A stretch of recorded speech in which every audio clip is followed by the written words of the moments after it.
Thanks for commenting, Hank is a good film guy. I think he's got a career right there.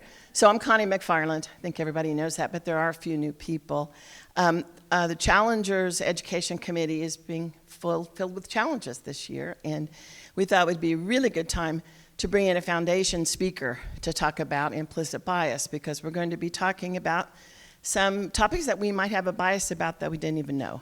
And the best person to do that is my friend, Dr. Jabraan Pasha.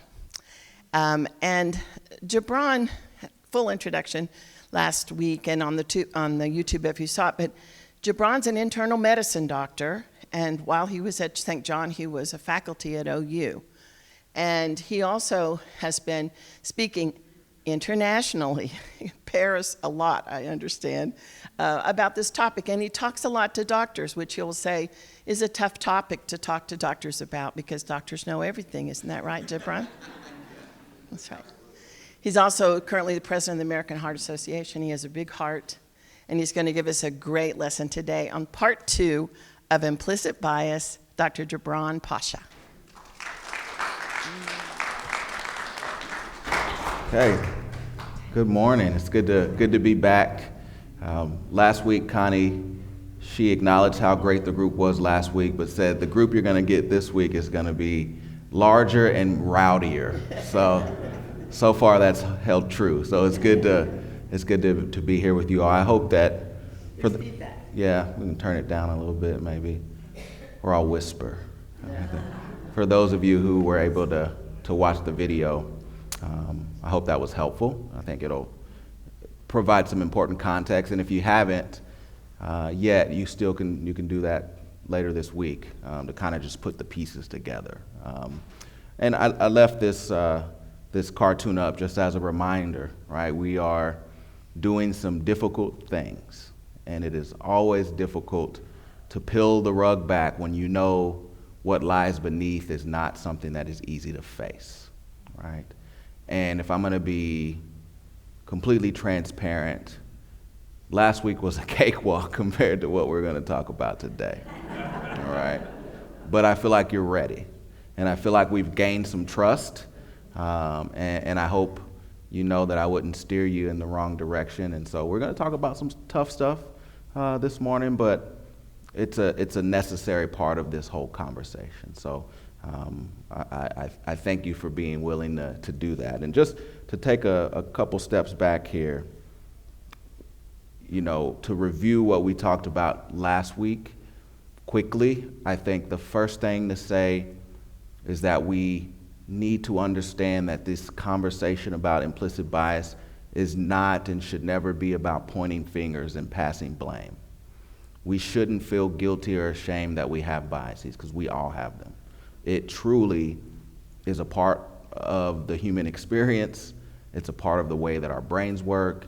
And I feel pretty comfortable saying there is nothing we can do to avoid picking up these biases along the way. And I will even argue, and I'll show a quick clip here in a second, that we come into this world with some of these biases, right? And so my evidence for that is these 4 bullet points. A lot of this comes from the way that our brains work. If you remember, we talked about that yesterday, the way that our brains rely on mental shortcuts and pattern recognition and the connecting of dots. That makes us really efficient. It makes us be able to do some of the amazing things we can do as humans, but it also puts us at risk for making some biased decisions. And that's just some expected fallout from that. Our past experiences shape the biases we have in a really significant way. The world around us, whether it's real or fake, like in Hollywood, the media, the news, we are bombarded with imagery and associations, and that also shapes the biases that we have. And then the big question is, do we maybe come into the world with some of these biases? Was there a survival benefit long ago to being weary around people who were of another group, if that meant you had a better chance to protect your resources and your family? Probably so. And so that led to a research group out of Yale asking a really interesting question. I'll show you that in a second. But what I want to do now, I'm going to show you a slide. You're going to have 7 seconds to try to familiarize yourself with the words on this slide, okay? And then we're going to come back to it in a few minutes. And I'm going to ask you to just try to recall some stuff. There's a method behind this, I promise. So, One of those cognitive tests. no, nothing like that. So just take a minute and look at this. You've only got 2 more seconds to look at this. Okay? Okay. All right, so it'll make sense in a while. So this is a question that a group of researchers asked out of Yale. It's a bit tongue-in-cheek, and you'll understand when I show you the video. But the group is known as the Yale Baby Lab. They are a group of wonderful, brilliant researchers who are studying bias in babies as young as 8 months old, right? And so I'm going to show you a clip, and let me preface it because especially when I'm in front of doctors, I show this 2.5-minute clip, and they just are up in arms because they can't believe it happened. They can't believe that it's true. Well, it's just a 2.5-minute video. The research is pages and pages long, and they took years and years to do it, but you show a doctor this 2.5-minute video, and they just lose their mind. So it's just a 2.5-minute video. The research is sound. You can Google Yale Baby Lab and actually read the studies. They are actually very well done if you're into that sort of thing. All right, so let me show you this quick little clip here.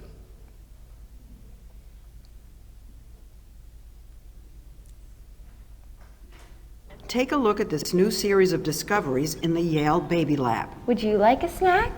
In offering babies the seemingly small, innocuous choice, graham crackers or Cheerios, Wynn is probing something big, the origins of bias, the tendency to prefer others who are similar to ourselves. Adults will like others who share even really absolutely trivial similarities with them. So will Nate, who chose Cheerios over graham crackers, Hi. prefer this orange cat, who also likes Cheerios, over this gray cat who likes graham crackers instead? Which one do you like? Apparently so. Remember these guys? But if babies have positive feelings for the similar puppet, do they actually have negative feelings for the one who's different? To find out, Wynn showed babies the gray cat, the one who liked the opposite food, struggling to open up the box to get a toy. Will Gregory want to see the graham cracker eater treated well? Or does he want him treated badly? Which one do you like? That one, okay. Gregory seemed to want the different puppet treated badly. That is amazing. So he went with his bias in a way. And so did Nate, That one? and 87% of the other babies tested. From this, Wynn concludes that infants prefer those who harm others who are unlike them. What could be more arbitrary than whether you like graham crackers or Cheerios? Nothing. Nothing.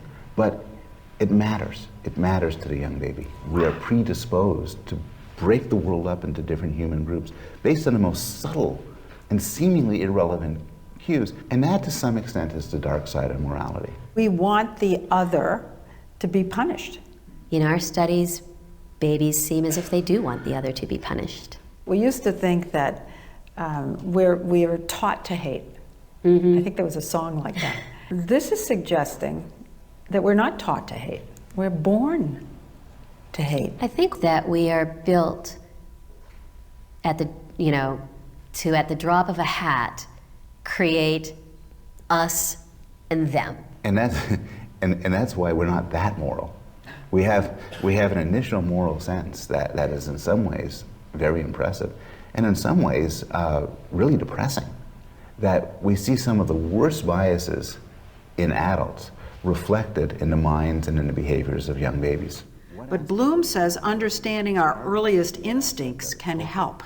If you want to eradicate racism, for instance, you really are going to want to know to what extent are babies little bigots? To what extent is racism a natural part of humanity? Sounds to me like the experiments show they are little bigots. I think to some extent, a bias to favor the self, where the self could be people who look like me, people who act like me, people with the same taste as me, is a very strong human bias. It is what one would expect from a creature like us who evolved through natural selection, but it has terrible consequences.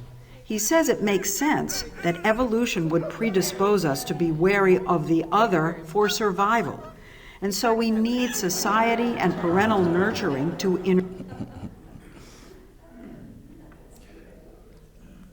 So I can't help but think about our own daughter. She's 17 months old right now, and she is she's going through the biting phase. And she's at a daycare where if there's ever any incident, you get a little paper that says, Ari was bitten today, and it happened on the playground. There was a spatial dispute. She was removed from the situation and given lots of TLC. Or it says, Ari bit someone today. There was a spatial dispute, and she was redirected and told that biting hurts. Last week, she got 6 papers sent home.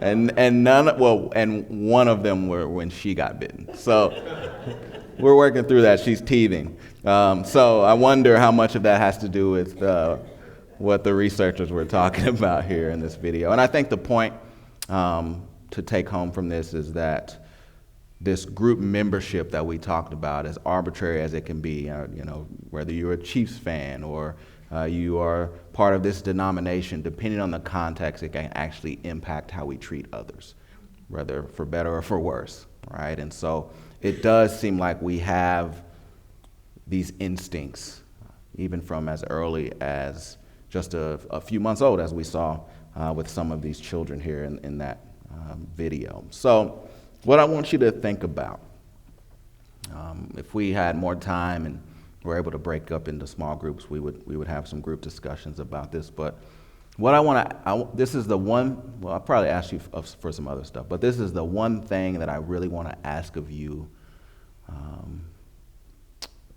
today and maybe through the next few days, is just to simply think about what some of your own personal experiences with bias are and have been.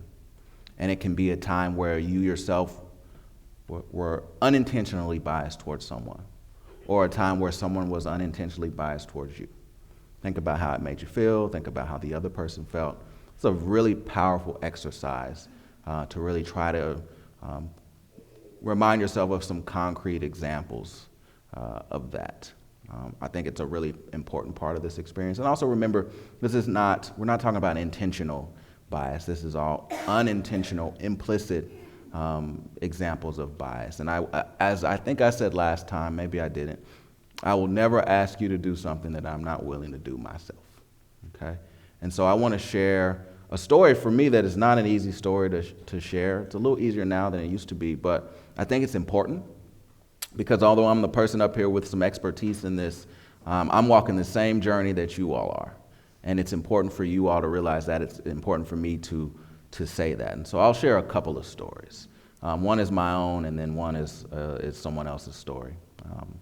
And so this happened probably 4 years ago. I was at the hospital seeing patients, and I was well in the middle of this work. I was doing the same work that I'm doing with you all here today, but I was at my day job at this point. And I looked up, and there was a patient who was walking down the hall, and he had a hospital gown on. He had tattoos on his face. He had tattoos all over his neck. He had tattoos down both arms. He was young, probably 21 years old, and he was black. And I just kind of glanced up at him, and I had this fleeting thought that asked the question, I wonder if he's here because he got shot. And as soon as I didn't say it out loud. No one heard that thought but me. But as soon as I had that thought, I had this just internal embarrassment, right? Because obviously there are a multitude of things that young man could have been in the hospital for. And I just kind of dismissed it. But because of the work that I do, I knew it was important for me to try to figure out what associations I held that led to me having that as the very first thought that I had about him. And actually, I held myself to it. I gave it some thought. And I think finally I realized that for me, I associated someone who was young and black and had tattoos all over as someone who was around violence in some way, right? And I asked myself, hey, what if that person's race was different? Let's say it was a white guy who was tatted all over and was young, was in a hospital gown. And I said, you know, I had an association with that person with being involved in drugs in some way, right? And these were two biases that I had as a physician who takes care of many people that look like that. I had no idea. And there is no way that those biases wouldn't have impacted the way that I cared for those individuals if they fit that profile, right? And so that was a way for me to actually uncover some biases that I had and to be able to, in some ways, mitigate the impact when I interacted with folks like that, right? So that was a really important moment for me. I think it's a really important story for me to share with you all because I think we can all think of stories similar, different, but similar to that. The other story I will share is actually when I was in college. And this is a time where someone was biased towards me unintentionally, I believe. I was a sophomore at University of Kansas. This was many of you all remember when you had to buy books. Yeah. Oh, I didn't mean like that, but yeah, actually that's fair because students today, they don't buy books. It's all online, but you buy books at a premium price, and then at the end of the semester, you sell them back for pennies on the dollar, right? But you need those pennies, so you sell them back, right? So this was towards the end of the semester, and I was taking my big stack of, chemistry. Mr. Hames is here. He was my chemistry teacher in high school. Chemistry and organic chemistry and biology. I was taking all those really expensive books back to put a little change in my pocket. And I walk into the bookstore. I have my big stack of books, and I'm walking to the counter that I know is the counter where you sell your books back at. And a lady from clear across the bookstore kind of gestures to me, and there's other people around. She yells at me, and she says, hey, no, football players sell your books back over here. I was 5'10", 155 pounds. The chances of me yeah, I know. The chances of me playing Division I football were slim to none, but that was bias, right? She sees a young black college student, and her bias was, if you're young and black in college, you must be there to play sports, right? And I didn't have the lens that I have now, so I was upset. I was really upset. And I look back at it now, and I have a lot more context, and I understand that wasn't intentional. I understand that wasn't her trying to hurt me. I understand exactly what it was. It was implicit bias, right? And so what I want to hammer home is, although intentions matter, there are some negative impacts. Right? I still think about that today, and I know there have been times where I've had some biased actions that long ago that people still may think about today. And so I think it's important that we spend some time talking about what that impact looks like across different parts of society. This is where it gets tough. And I will warn you that you may have, and it's normal to a certain extent to have a response to resist some of these things as truths because it's difficult, right? But I can assure you this is all well researched, and so bear with me and just have an open mind as I share some of this really difficult to digest topics with you. Again, this is a good reminder, right?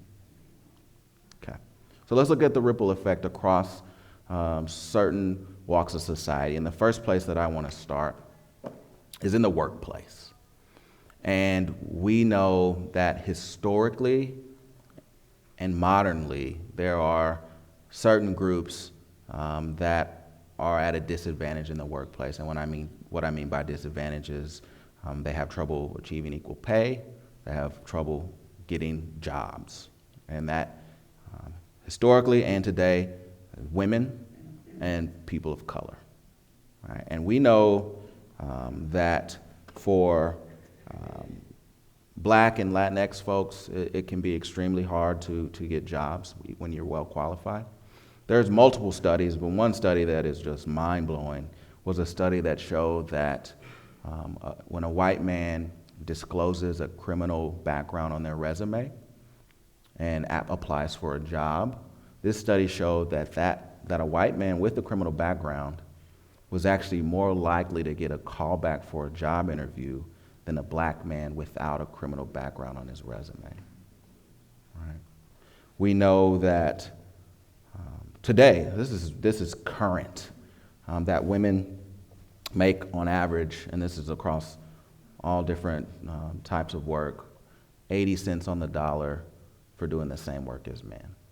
Right? And there's a narrative and sometimes a natural response that people have that says, well, women are more likely to work from home, or they're more likely to work part-time. Well, this is actually when you compare hour for hour worked. This disparity still exists. It exists in healthcare.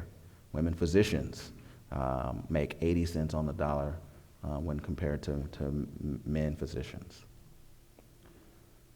This was from 2021.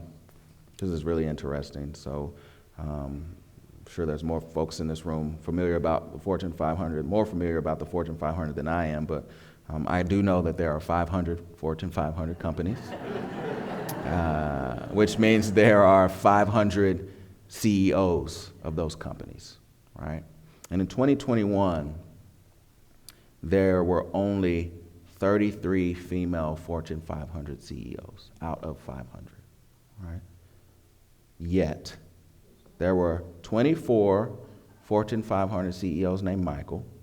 There were 20 named James. There were 18 named John and 15 named David. Literally any combination of two of those names were more than the total number of female Fortune 500 CEOs. We are doing better now. We still are not anywhere near equal representation, but there has been some improvement, and the meter is moving in the right direction, fortunately. Let's talk about the classroom. Okay, and I feel like it's a pleasure to be here because I cannot be censored in this, unlike the folks who are trying to teach this to the people who probably need to hear this the most, educators, right? They are not letting people talk about implicit bias. Unfortunately, it's been politicized so much that the folks that need to hear it most are literally not being allowed to hear this.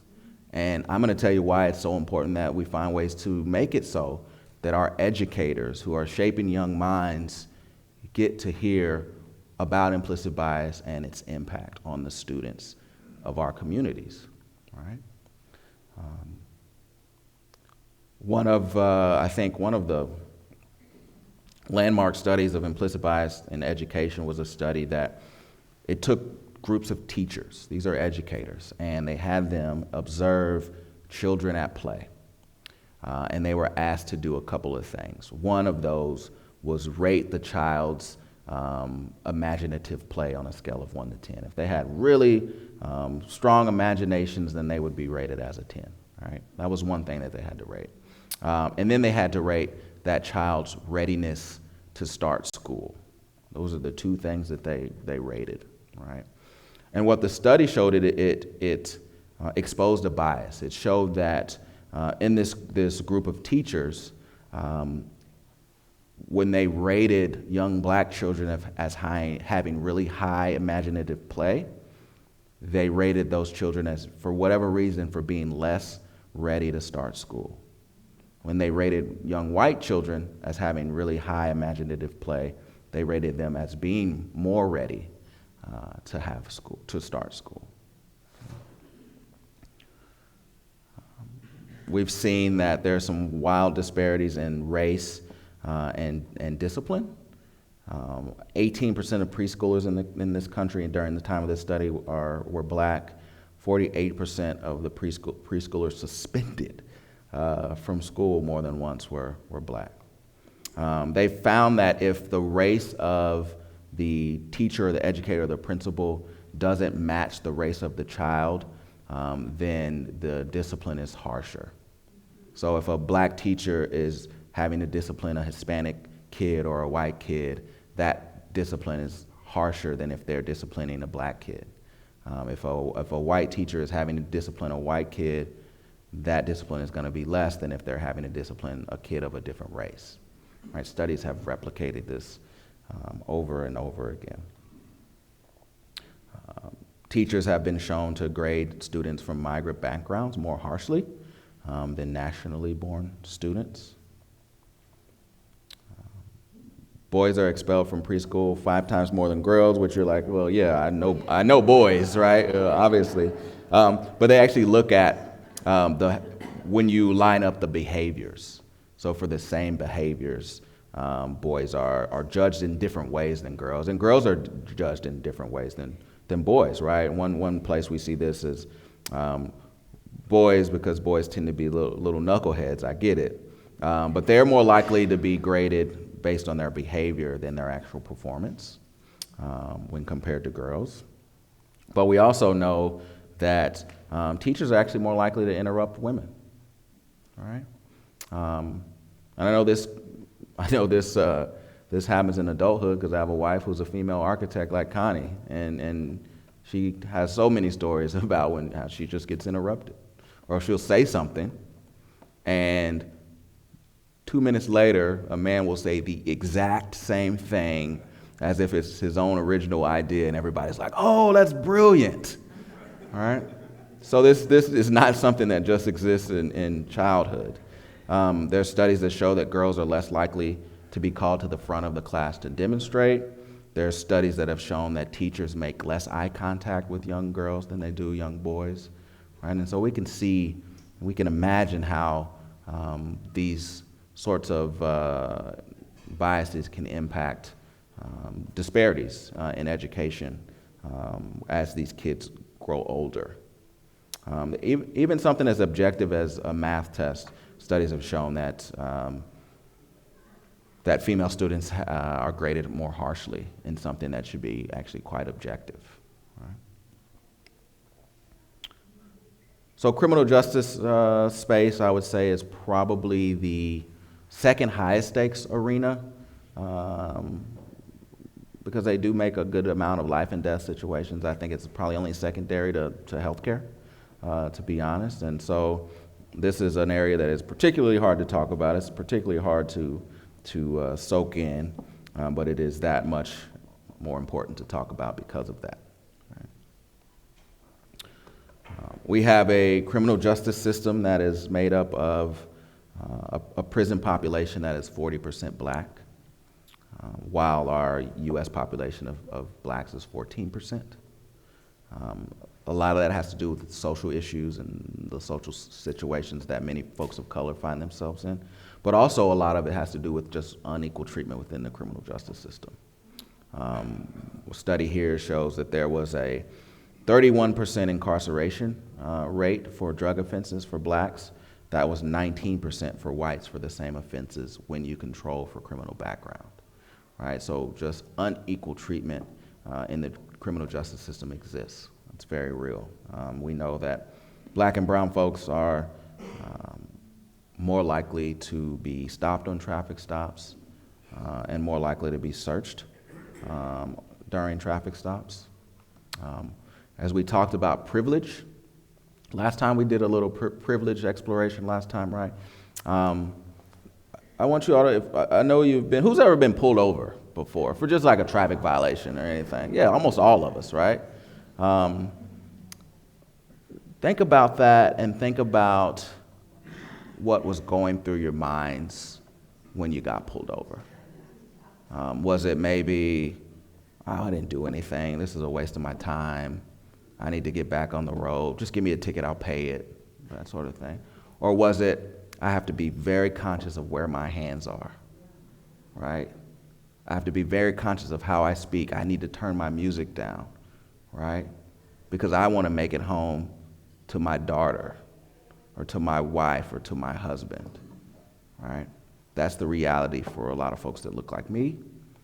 When I get pulled over, it hasn't happened in a while, but I am extremely aware of my body language, I am extremely aware of the eye contact that I make. I am extremely aware of where my hands are, because I know how some of this ends for some people that look like me, right? This is probably the most difficult statistic that I've come across in all of the research that I've looked into. And it's the fact that black men are 11 times more likely to receive the death penalty for murder than a white man is to receive the death penalty for murder. And if the victim happened to be a white person, then this number climbs to about 22 times more likely. There's a gentleman named Brian Stevenson who does a lot of criminal justice work. If you just Google Brian Stevenson TED Talk, he does, it's one of the most powerful TED Talks in general, the most powerful criminal justice TED Talk I've ever heard. It's worth a listen. And he talks about this in the work that he does as an attorney to fight bias and racism in the criminal justice system. There's actually even been studies that have shown that you can correlate harshness of sentencing to skin tone, meaning that darker skinned black men on average have been shown to get harsher sentences than lighter skinned black men. Right? Black folks with more traditional facial features get harsher sentencing than black folks without traditional black facial features, if you will. This is all rooted in evidence. This has all been shown over and over again in some circumstances. Let me tell you about I'll call it a simulation, and this is not data from law enforcement. I want to be completely clear. This is data from civilians, but I think it tells a really, really bold story. It's called the shoot, no shoot test. And what happens is you're in front of a computer screen, and on that computer screen, you have pictures that are flashed of men who, in this case, are either a black man or white man, and they're holding either a gun or a non-weapon, like a pop can or a cell phone. And the participant, the person doing the simulation, has to make a decision on if that person is holding a gun or not, as quick as possible. And in the simulation, they're deciding, do I need to shoot that person because they're holding a gun, or not shoot that person because they're not? And they have to hit a key that makes that decision as quickly as they can, because it's a simulation. It's a life or death situation that is being simulated. And this research has shown that participants actually make more mistakes and they shoot a black person who is not holding a gun than they do a white person who's not holding a gun. And it actually takes them longer to recognize if a black person is not holding a weapon, right? We talked a little bit about associations last time, and when associations exist, it allows decisions to be made with less effort, more quickly. But if associations don't exist, like a black person not being a criminal in this case, it actually takes more time to make those decisions and execute that action. And we can see it, we can see that right here in this data. And this is right here in Tulsa. This is Terrence Crutcher, who you've heard the name, I'm sure, most of you, several years ago, was an unarmed black man who was killed by law enforcement. And I don't actually want to get into the details of who he was and all of that, but I do want to point out two things that stood out to me and line up with the research about bias and policing. And that is in listening to the police helicopter footage. This is image from the police helicopter, and there's video that you can see on YouTube where you can hear and read the transcript of the officers in the helicopter. And there were two things that stood out to me, I think just because of my awareness of some of the research and bias. The first one was a really early comment that was made by one of the officers, and it was simply that looks like a bad dude. That was the first comment that was made. And the reason why that stood out to me is that there is lots and lots of research that looks at the posture and body language and movements of individuals.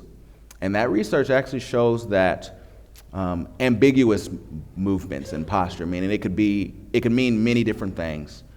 Ambiguous movements by black men are more likely to be interpreted as aggressive or as furtive or as criminal in nature than identical movements by folks of other races, right? And so when I hear, well, that looks like a bad dude, that tells me that he's analyzing the body language, and that maybe that's just some bias that's in play, right?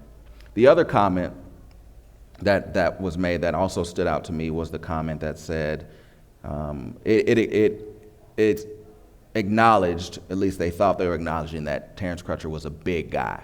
He's huge. He's a big dude, right? Which somebody's big, they're probably a little stronger, maybe a little more to worry about if it's a real big guy, right? They commented on how big he was.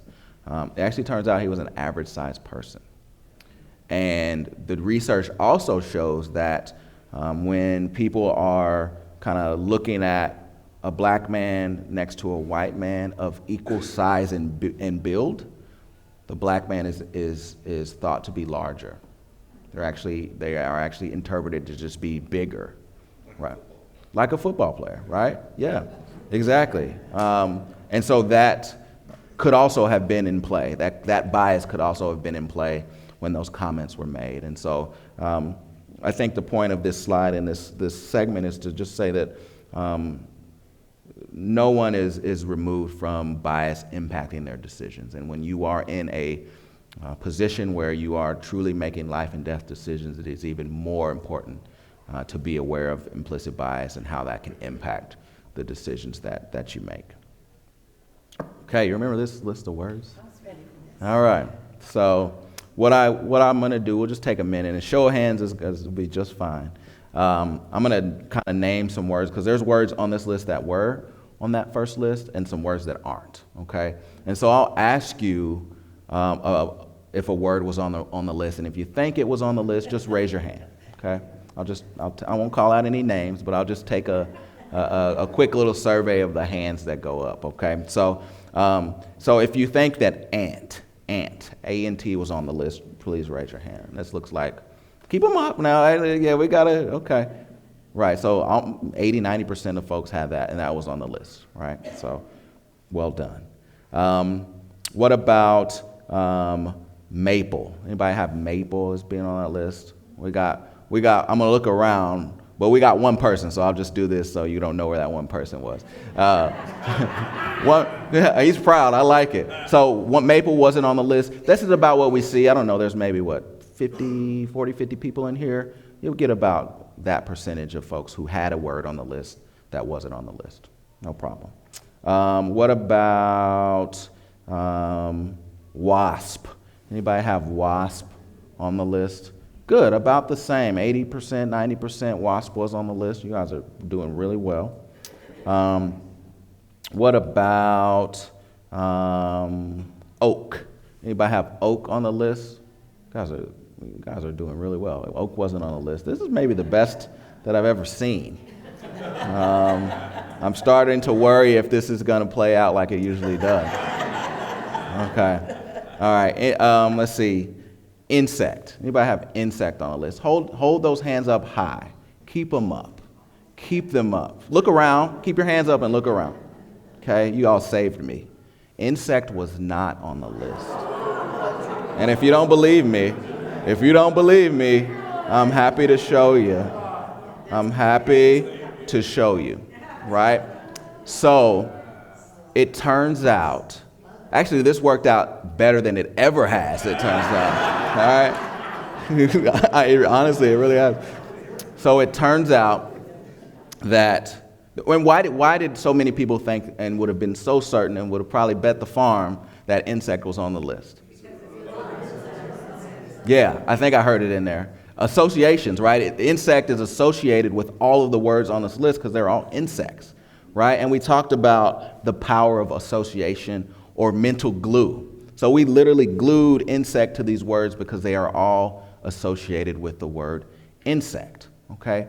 It turns out that, and this worked out beautifully, because it turns out that when you use a word that is associated, folks will put that word on the list more often than they put a word that was on the list, right? And this has been shown in multiple studies. And so this is showing the power of association, and the way that it's relevant has to do with, in this case, eyewitness testimony. because we know that most false prosecutions and folks who are falsely imprisoned happen because of false eyewitness testimony. And if you think about associations, and if you have an association that someone who lives in this neighborhood is involved in criminal activity, or someone who looks like this is involved in criminal activity, if you're asked to differentiate between lineups, or you're asked as a witness, was that the person who committed the crime, you're going to be more likely to say yes if there's an association there, and that can lead to someone being falsely imprisoned, right? So it's a wonderful example of that. So let's talk about healthcare. And what I want to do here, I want to do things a little different. I have a long list of statistics, but I think what I have tried to get away from, and what I think a lot of people need to try to get away from, is just spending so much time just talking about numbers and showing graphs and charts and talking about percentages, and losing sight of the fact that there's a human side to this. Every single one of those points on the graph and every one person in that percentage is an actual person, right? And so I want to share a story, okay, if I may, about bias in healthcare and how it impacted not just one person, but an entire family. And it's tragic, to be completely honest. So I'm going to skip to it. I want to talk to you about Shalon Irving. Shalon was younger than I am now. She was 36, and she was pregnant with her first child. She was beyond excited. She didn't know if she would ever be a mother. She learned she was pregnant with a little baby girl, and was just preparing for that. She had a relatively uncomplicated pregnancy. She had, from my understanding, an uncomplicated delivery, and she had a healthy baby girl. Shortly after delivery, she started to recognize that she wasn't feeling well. Actually, worse than when she was pregnant, which is a little bit unusual, right? She noticed that she was having more swelling. You'd expect swelling to get better after you have the baby. She noticed she was having some trouble breathing. Her blood pressure was out of whack. It was difficult to control. And so she felt something was off. And so when she went for her follow-up, she talked to her OB and said, I don't know, something just doesn't feel right. My swelling is worse. I feel like I'm having a little bit of trouble breathing. Blood pressure's been high. And so they gave her a look, right? Listened, physical exam. Nothing stood out as really being that wrong, which I think that's okay. I think they probably did due diligence at that visit, okay? So she, was sent home after that appointment, spent some time with her daughter, and she noticed that in the days that followed that things were worse, actually, at least in terms of the swelling and her breathing. They had gotten worse, right? Blood pressure actually in this case was a little bit better. And so, but she just didn't feel right, and she was starting to worry. She just had a feeling that something was wrong. And women especially, men not so much, but women especially know their bodies, right? And she went back, and this time there was a doctor who was filling in for her primary OB, and they saw her, and she said, I think just something's wrong, right? The swelling, this breathing is starting to bother me more. I feel like something's off. And that physician, who may very well have done everything right, followed protocol appropriately, didn't see anything wrong. And so he sent her home. As you probably imagine, things continued to worsen. Swelling was really bad now, breathing was significant, blood pressure out of whack again, and so she went back to see her original OB for the third time in a week or two, and she knew that something was wrong, and she expressed, something is wrong. And despite that, tests weren't ordered because they didn't fit the protocol to be ordered.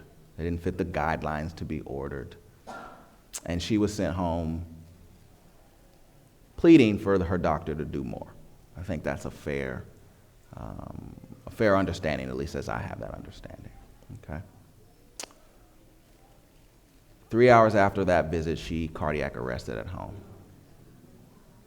And she was placed on life support, and her mother had to make the decision to withdraw care because she had died. And I tell the story not to come down on the physicians who did the best that they could do, I think. I do a lot of work in maternal health, and we know that black women and Native American women are 2 to 3 times more likely to die from childbirth-related complications. We know that they're a lot less likely to be heard by their physicians. And I do some work with the American College of Gynecology, and I was in North Carolina doing a very similar talk to what you are hearing today. And after that talk, I was in the lobby, and a gentleman approached me with a very almost sad look on his face, and he came up to me and said, "I was Shalon Irving's doctor." Yeah. And that could have went a lot of different ways, right? But he approached me with humility, and so I had humility in that interaction, and he literally had tears in his eyes and said he still loses sleep over it. He's heartbroken over it. And he said, we did everything that the protocols said we should do, right? But oftentimes the protocols don't build in a space for you to listen to your patient, all right? So knowing that black women 3 times more likely to die from childbirth complications, that means that this isn't unique. This is not a unique outcome, unfortunately. But what is particularly powerful about this story is actually who Shalon Irving was. Shalon Irving was a brilliant woman. She graduated high school at age 16.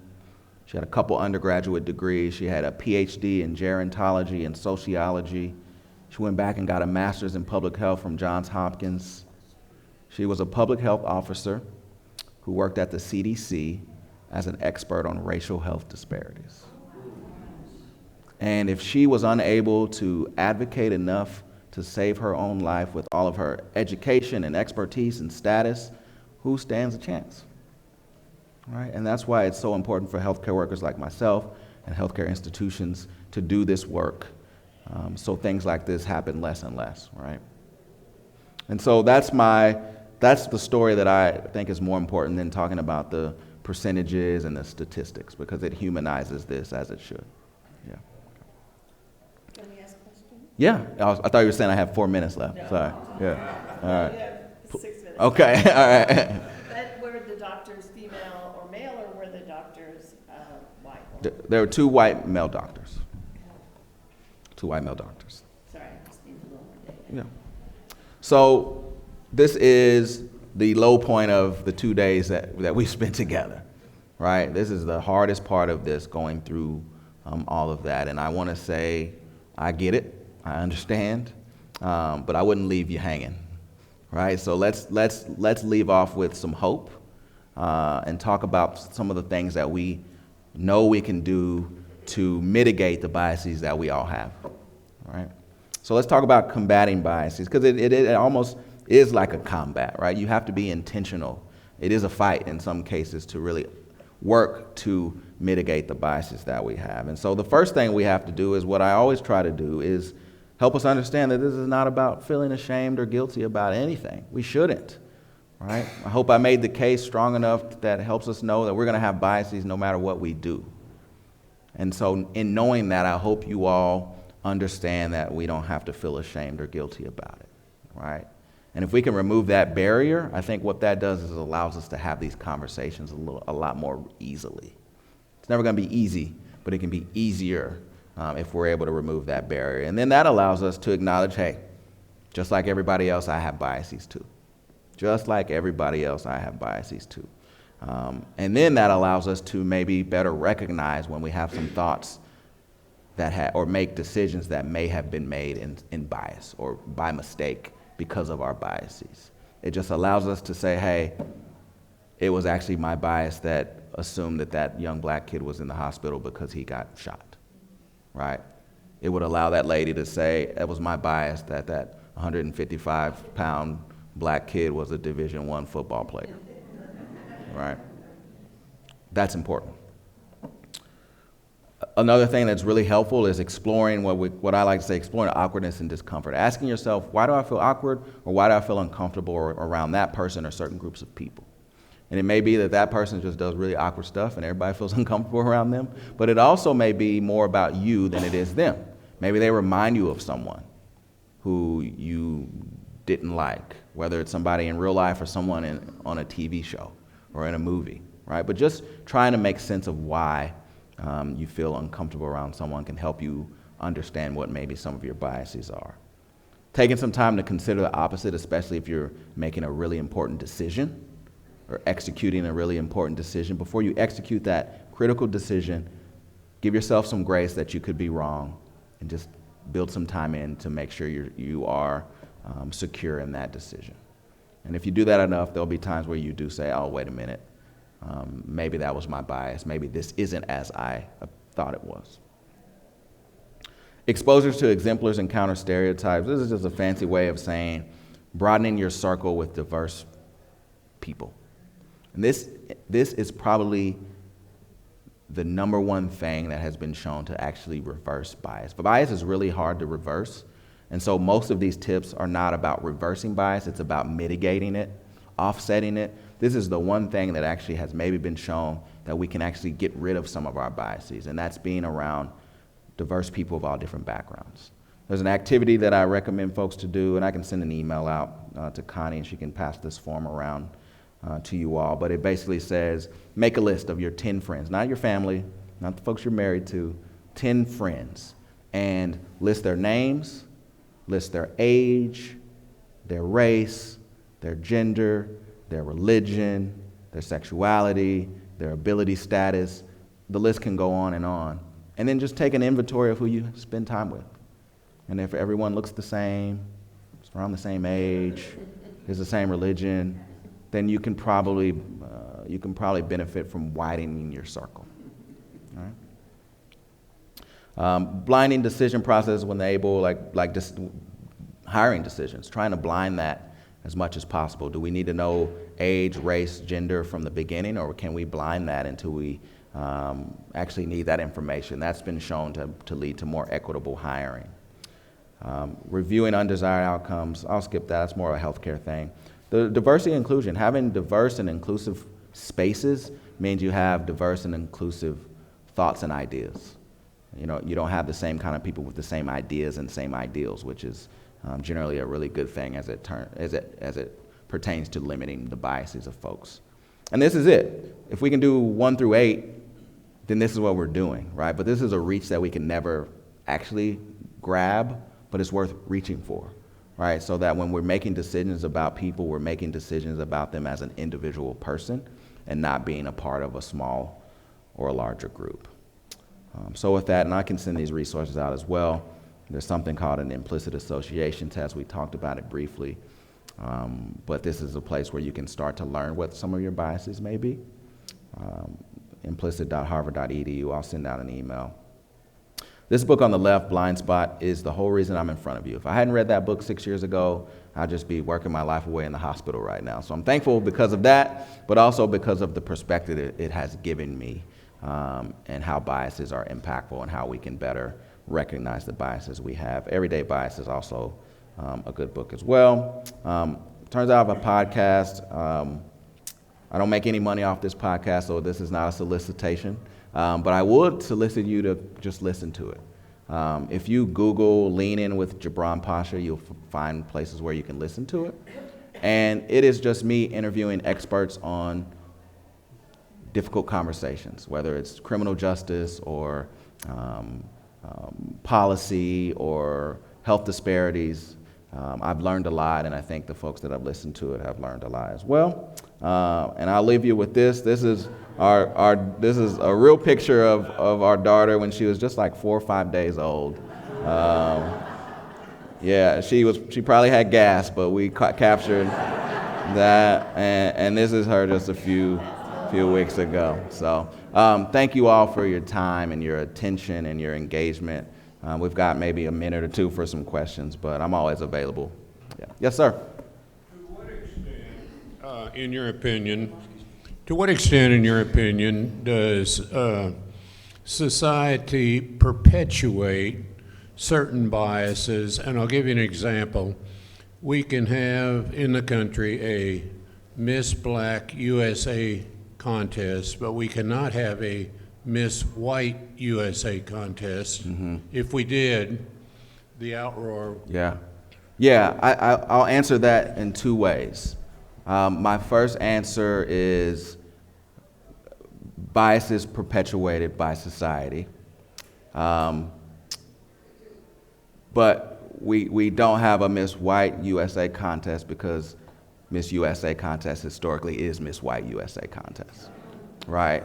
And so it's the history of it, I think, necessitates that we have to have folks who are willing to say we need representation, and if representation means having our own contest, then sometimes that's necessary. What's that? Still playing catch up. Still playing catch up. Yeah. I think I saw your hand first in the back, and then ma'am here. Dr. Pasha, thank you very Yeah. much. I think we all really appreciate you. I want to mention this. This class is well aware of the fact that our granddaughter had postpartum cardiomyopathy, which is what you were It's describing. exactly what she had. Exactly. I was Yeah. sitting back here just, that's exactly Right. what she had.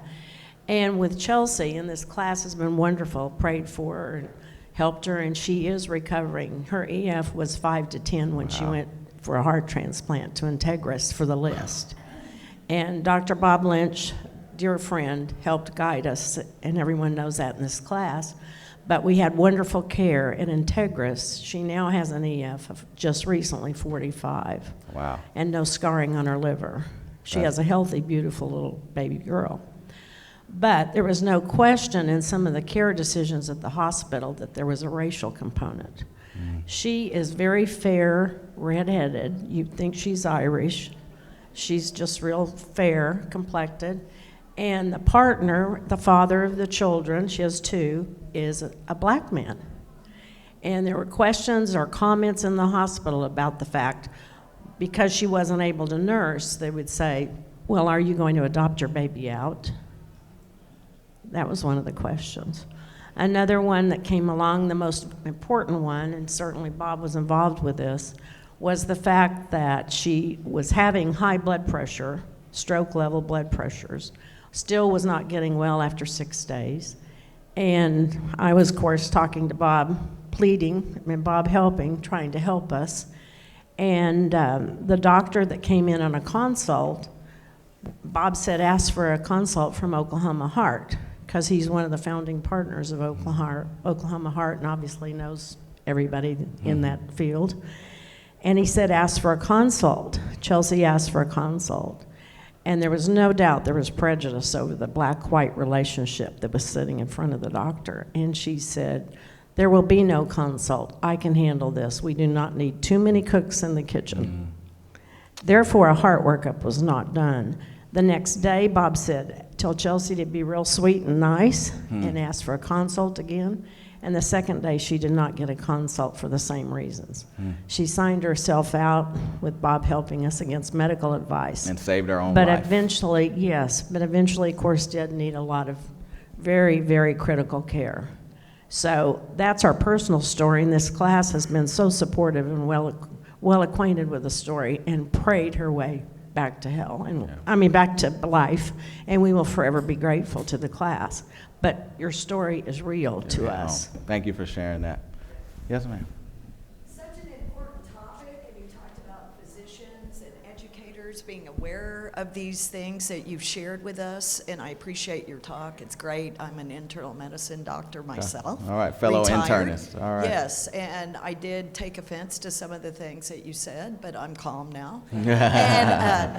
Have they started incorporating this in the curriculums of medical schools and educators as well? Yeah, great question. Yes, not every medical school is doing this. I do a lot of work with OSU here in Tulsa. I do a lot of work with OU's medical school here in Tulsa. I worked at OU for 10 years, and I can say they both are all in on this education. I've done work. Every year we do sessions, multiple sessions with St. Francis about bias in healthcare. I've done work with Hillcrest about bias in healthcare. I've done some work with St. John about bias in healthcare. And so it's coming. It's not where it needs to be, but resources are starting to be given to this, as they should, because it's important. Yeah. Yeah, thank you. Good question. All right, we're done, I think. I got the tea. All right. Thank you.